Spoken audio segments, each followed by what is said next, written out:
রাসূল সাল্লাল্লাহু আলাইহি ওয়াসাল্লামের অভ্যাস ছিল তিনি কোনো সফরে বা অভিযানে গেলে তিনি লটারি করতেন। লটারিতে যে স্ত্রীর নাম আসতো তাকে নিয়ে তিনি আউটিংয়ে যেতেন। তো আম্মা জান আয়েশা বলেন, এই সফরে আমার নাম এসেছিল, ফলে আমি ওনার সাথে সফর সঙ্গী ছিলাম। এবং ওনার জন্য একটা স্পেশাল উট ছিল, উটের হাওদাজ, মানে আমাদের দেশের পালকির মতো, এটার ভেতরে তিনি বসতেন এবং পর্দা নামিয়ে দেয়া হতো, কারণ সূরা নূর, সূরা আহজাবের পরে নাজিল হয়েছে, অর্থাৎ ইতিমধ্যে পর্দার বিধান ফরজ হয়েছে। ফলে আম্মা জান আয়েশা রাদিয়াল্লাহু তাআলা আনহা যে পালকি বা হাওদাজে বসতেন, দুই দিকে পর্দা নামানো ছিল। তো তিনি বর্ণনা করছেন যে আমাদের যখন ব্রেক দেয়া হলো, আমি নামলাম, আমি একটু প্রকৃতির ডাকে সাড়া দিতে দূরে গেলাম, দিয়ে যখন ফিরছি হঠাৎ আমি গলায় হাত দিয়ে দেখি আমার গলার হার নেই, মানে গলার লকেটটা মিসিং। তো আমি আমার গলার হার খুঁজতে খুঁজতে আবার যেখানে গিয়েছিলাম প্রাকৃতিক ডাকে সাড়া দিতে, ওখানে গেলাম। খুঁজতে খুঁজতে খুঁজতে খুঁজতে আলহামদুলিল্লাহ আমি পেলাম, পেয়ে গলায় এটা পরে আমি ফিরে আসলাম। এসে দেখি কাফেলার কেউ নেই।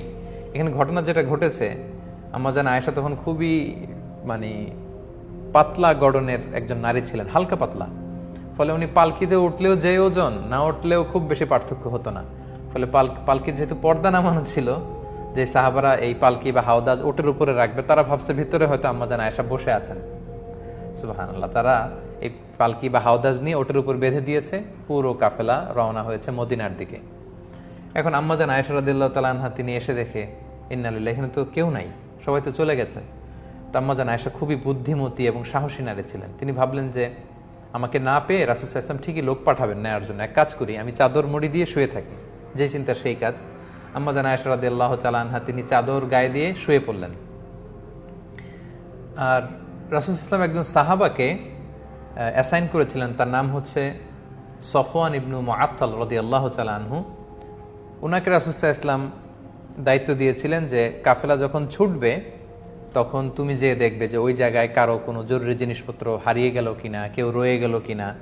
বর্তমান সময়ে যেটাকে আমরা লস্ট অ্যান্ড ফাউন্ড বলি। তো কাফেলায় লস্ট অ্যান্ড ফাউন্ডের দায়িত্বে ছিলেন সফওয়ান ইবনে মুআত্তাল রাদিয়াল্লাহু তাআলা আনহু। তো তিনি দায়িত্ব পালনের জন্য সবাই যখন চলে গেল, ঘুরে ঘুরে দেখছেন কিছু পড়ে রইল কিনা, কারো কিছু মিসিং কিনা। হঠাৎ তিনি মরুভূমির মাঝে দেখেন যে কালো কাপড়ে জড়ানো শুয়ে থাকা এক নারী। কাছে আসলেন, ফজরের সময় হয়ে গিয়েছে। আম্মা জান আয়েশা তিনি ওঠার পরেই আম্মা জান আয়েশা রাদিয়াল্লাহু তাআলা আনহার চেহারা দেখে চিনে ফেললেন, কারণ পর্দার আয়াত নাজিল হওয়ার আগে আম্মা জান আয়েশা রাদিয়াল্লাহু তাআলা আনহার চেহারা তিনি দেখেছিলেন একবার। এই মরুপ্রান্তরে আম্মা জান আয়েশাকে একা পড়ে থাকতে দেখে তিনি ইন্না লিল্লাহি ওয়া ইন্না ইলাইহি রাজিউন, ইন্না লিল্লাহি ওয়া ইন্না ইলাইহি রাজিউন এরকম আওয়াজ করে পড়তে লাগলেন। আম্মা জান আয়েশাও তিনি চেহারা ঢেকে ফেললেন। তখন সফওয়ান ইবনে মুআত্তাল বুঝতে পেরেছেন যে তিনি কাফেলার সাথে যেতে পারেননি। তিনি ইন্না লিল্লাহ ছাড়া আর কিছুই পড়েননি, তাদের মধ্যে কোনো কনভারসেশন হয়নি। সফওয়ান ইবনে মুআত্তাল রাদিয়াল্লাহু তাআলা আনহু ওনার নিজের উটটাকে আম্মা জান আয়েশার সামনে বসালেন। আম্মা জান আয়েশা উটে বসলেন। আম্মা জান আয়েশা রাদিয়াল্লাহু তাআলা আনহা উটের উপরে বসা, আর সফওয়ান ইবনে মুআত্তাল রাদিয়াল্লাহু তাআলা আনহু নিজে উটের রশি ধরে টানতে টানতে মদিনায় পৌঁছলেন। ইতিমধ্যে যখন মদিনায় পৌঁছার পরে রাসূল সাল্লাল্লাহু আলাইহি ওয়াসাল্লাম সবাই জানতে পারলো আম্মা জান আয়েশা নেই, তিনি মিসিং। তখন মুনাফিক সর্দার আব্দুল্লাহ ইবনে উবাই ইবনে সালুল, এই দুষ্ট লোকটা, সে এই স্ল্যান্ডারিং শুরু করলো, রুমর ছড়াতে লাগলো। সে বলল, দেখো তিনি তোমাদের কাছে নবী সেজে বসে আছেন, আর তার স্ত্রী আয়েশা সেই সফওয়ানের সাথে নিশ্চয়ই পরকীয়ার সম্পর্ক ছিল, ফলে তারা মরুভূমিতে রাত কাটিয়েছে, তারা সেখানে ফষ্টি নষ্টি করেছে, অপকর্ম করেছে, নাউযুবিল্লাহ ওয়াল ইয়াযু বিল্লাহ। এটা ছড়াতে লাগলো এবং এই কথা এক কান দুই কান করতে করতে পুরো মদিনায় ছড়ায় গেল। আম্মা জান আয়েশা পৌঁছলেন, তিনি কিন্তু এই কথা কিছুই জানলেন না। আম্মা জান আয়েশা রাদিয়াল্লাহু তাআলা আনহা তিনি মদিনায় পৌঁছার পরই প্রচণ্ড জ্বরে আক্রান্ত হলেন, প্রচণ্ড জ্বর। আর ওই দিক দিয়ে পুরো মদিনায় এই মুনাফিক এই কথা ছড়াতে লাগলো যে আয়েশা রাত কাটিয়েছে সফওয়ানের সাথে, তাদের মধ্যে সম্পর্ক আছে। দুঃখজনক হলেও সত্য, এই মুনাফিকদের সাথে পড়ে কয়েকজন মুমিন, যেমন রাসূল সাল্লাল্লাহু আলাইহি ওয়াসাল্লামের সভাকবি হাসান বিন সাবিত রাদিয়াল্লাহু তাআলা আনহু, তারপর আবু বকর রাদিয়াল্লাহু তাআলা আনহুর একজন আত্মীয়, তার নাম হচ্ছে মিস্তা ইবনে উসাসা রাদিয়াল্লাহু তাআলা আনহু, এবং রাসূল সাল্লাল্লাহু আলাইহি ওয়াসাল্লামের শালিকা হামনা বিনতে জাহাশ, এই জাতীয় কয়েকজন লোকও এই রুমর, এই গুজবে কান দিয়ে তারা এটাতে ছড়িয়ে পড়লো, জড়ায় পড়লো, তারাও এটা ছড়াতে লাগলো। পুরো মদিনা সমাজের ভেতরে মানে একটা গুরুগম্ভীর অবস্থা। সবার মধ্যে শুধু কানাঘুষা কানাঘুষা কানাঘুষা। তো মজার ব্যাপার, আম্মাজান আয়েশা রাদিয়াল্লাহু তাআলা আনহা এগুলো কিছুই জানতেন না। তিনি আল্লাহ আল্লাহ নারী, বাসায় এসে জ্বরে আক্রান্ত, চিকিৎসা নিচ্ছেন, আল্লাহর কাছে দোয়া করতেছেন, তিনি এগুলো কিছুই জানেন না। কিন্তু আম্মাজান আয়েশা এটা টের পেলেন যে রাসূল সাল্লাল্লাহু আলাইহি ওয়াসাল্লাম আগে যে ভালোবাসা দেখাতেন, এই ভালোবাসার এখন দেখান না। শুধু ঘরে আসলে সালাম দেন, কেমন আছো জিজ্ঞেস করেন, এতটুকুই। তিনি একদিন বললেন, ইয়া রাসূলুল্লাহ, আমি অসুস্থ, আমি আমার বাপের বাড়িতে যাব। রাসূল বললেন, যাও। তিনি গেলেন, তখনও জানেন না। বাপের বাড়িতে একদিন নারীদের সাথে করে তিনি মরুভূমিতে প্রাকৃতিক ডাকে সাড়া দিতে যাবেন, তখন একজন তাকে বলল যে আয়েশা, তোমার নামে তো মদিনার সোসাইটিতে এই কথা ছড়াচ্ছে। ওই প্রথম আম্মাজান আয়েশা রাদিয়াল্লাহু তাআলা আনহা শুনে তিনি আকাশ থেকে যেন পড়লেন। তিনি যতটুকু অসুস্থ ছিলেন এটা শুনে মানসিকভাবে আরও অসুস্থ হয়ে পড়লেন। তিনি বলেন যে কাঁদতে কাঁদতে যেন আমার চোখের পানি শেষ হয়ে গেল, যে আমাকে নিয়ে সমাজে এত বাজে কথা হচ্ছে। ঘরে ফিরে আসলেন, আর রাসূল সাল্লাল্লাহু আলাইহি ওয়াসাল্লাম খুব বিব্রতকর পরিস্থিতিতে পড়লেন, কারণ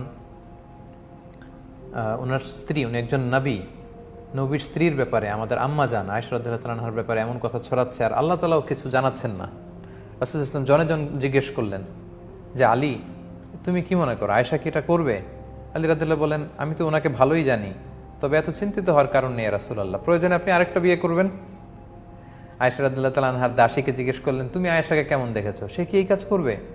সে বলল, আয়েশাকে তো আমি ভালো ছাড়া কোনো খারাপ জিনিস দেখিনি রাসূলুল্লাহ তার মধ্যে, তবে মাঝে মাঝে আটার খামির বানাতে দিলে দেখতাম যে আয়েশা ঘুমিয়ে পড়েছে, বিড়াল এসে খামির খেয়ে ফেলেছে, এতটুকু দোষই আমি পাই, এর চেয়ে কোনো দোষ তো পাই না। তো রাসূল সাল্লাল্লাহু আলাইহি ওয়াসাল্লাম আয়েশা রাদিয়াল্লাহু তাআলা আনহার ব্যাপারে কোনো বাজে নেগেটিভ রিভিউ তিনি পেলেন না। রাসূল সাল্লাল্লাহু আলাইহি ওয়াসাল্লাম যখন দেখলেন যে 1 মাস হয়ে গেল মদিনাতে কানাঘুষা, কোনো আয়াত নাজিল হচ্ছে না, আর আব্দুল্লাহ ইবনে উবাই ইবনে সালুল একটা সুযোগও পেয়ে গিয়েছে, তিনি আবু বকর রাদিয়াল্লাহু তাআলা আনহুর ঘরে গেলেন এবং যে আয়েশাকে ডেকে বললেন, আয়েশা, তুমি যদি সত্যিই কোনো পাপ করে থাকো আল্লাহর কাছে ক্ষমা চাও, আল্লাহ তো ক্ষমাশীল। আম্মাজান আয়েশা এই কথা শুনে আরও কষ্ট পেলেন। তিনি রাসূল সাল্লাল্লাহু আলাইহি ওয়াসাল্লামের প্রশ্নের উত্তর দিলেন না, বললেন, বাবা আপনি উত্তর দিন আমার পক্ষ থেকে। মাকে বললেন যে মা আপনি বলেন। তারা বলল যে আমরা কি বলবো রাসূল সাল্লাল্লাহু আলাইহি ওয়াসাল্লামকে। তখন আম্মাজান আয়েশা বলেন যে আমি যে পুত পবিত্রা নারী, আমি যে কোনো পাপ কাজ করিনি, এটা পৃথিবীর কেউ না জানলেও আমার আল্লাহ জানে, আল্লাহ তাআলা নিশ্চয়ই আমার পবিত্রতা ঘোষণা করবেন। কিছুক্ষণ পর রাসূল সাল্লাল্লাহু আলাইহি ওয়াসাল্লাম একটু গম্ভীর হয়ে বসেছিলেন, হঠাৎ তিনি চোখ খুলে খুব খুশ মেজাজ নিয়ে বলতে লাগলেন, আয়েশা আল্লাহ শুকরিয়া করো, আল্লাহ তাআলা তোমার পবিত্রতা বর্ণনা করে আয়াত নাজিল করেছেন। তখন আয়েশা রাদিয়াল্লাহু তাআলা আনহার মা বললেন, আয়েশা তুমি বিশ্বনবীর কাছে যাও, থ্যাঙ্কস জানাও, শুকরিয়া করো, কারণ আল্লাহ তাআলা তোমার পবিত্রতা বর্ণনা করেছেন, তুমি যে নিষ্পাপ এটা আল্লাহ কোরআনের আয়াত দিয়ে জানিয়ে দিয়েছেন। আম্মাজান আয়েশা বললেন, আমি রাসূল সাল্লাল্লাহু আলাইহি ওয়াসাল্লামের প্রশংসা কেন করব, তিনি তো আমাকে বিশ্বাস করেননি, বা তিনি তো আমার পবিত্রতা ঘোষণা করেননি। আমার পবিত্রতা যিনি ঘোষণা করেছেন যে সত্তা মহান আল্লাহ রাব্বুল ইজ্জা, আমি তার প্রশংসা করছি, আল্লাহু আকবার। রাসূল সাল্লাল্লাহু আলাইহি ওয়াসাল্লাম তখন এই আয়াত মসজিদে নববীতে গিয়ে সবাইকে জানিয়ে দিলেন এবং বললেন, যারা এই পাপ কাজের সাথে জড়িত তাদেরকে আশীর্বাদ দাও, কারণ আমার আয়েশা পবিত্রা, নিষ্কলুষ, তার চরিত্রে কোনো কালিমা লেপন করার সুযোগ নেই। আল্লাহ তাআলা আরশের উপর থেকে আয়াত নাজিল করে আম্মাজান আয়েশা রাদিয়াল্লাহু তাআলা আনহার পবিত্রতা ঘোষণা করেছেন।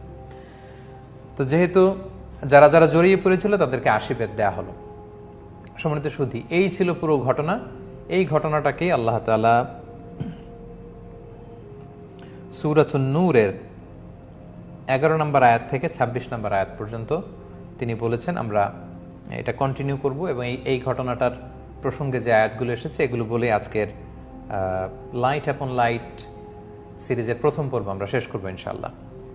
সম্মানিত শুধু আপনারা পুরো ঘটনাটা জানলেন, এবার দেখি যে এই ঘটনাটাকে আল্লাহ কিভাবে উপস্থাপন করেছেন এবং আম্মাজান আয়েশা রাদিয়াল্লাহু তাআলা আনহাকে অপবাদ দেওয়াটা যে আল্লাহর কাছে কত বড় ছিল, আল্লাহ তাআলা যে কত নাখোশ হয়েছেন এবং মদিনাতে সাহাবারা কেন এটা নিয়ে কানাঘুষা করলো, কেন আম্মাজান আয়েশার পক্ষ নিল না, কেন আম্মাজান আয়েশাকে ডিফেন্ড করলো না, এ ব্যাপারে আল্লাহ তাআলা অনেক ধমক দিয়েছেন আয়াতগুলোতে, হুঁশিয়ারি দিয়েছেন, ওয়ার্নিং দিয়েছেন এবং সাহাবাদেরকে ভর্ৎসনা করে আমাদেরকে এই মেসেজটাই আল্লাহ তাআলা দিতে চেয়েছেন যে কারোর ব্যাপারে কিছু শুনেই ওই রুমর তোমরা গুজবে কান দিবে না, আগে সত্যতা যাচাই করে নিবে। আর কারো ব্যাপারে কোনো একটা পাপের কথা, মন্দ কথা শুনলে আমাদের কেন এত ইন্টারেস্ট থাকবে, যে ব্যাপারে আমার কোনো, ইটস নট মাই বিজনেস, এখানে আমার কোনো সম্পৃক্ততা নেই।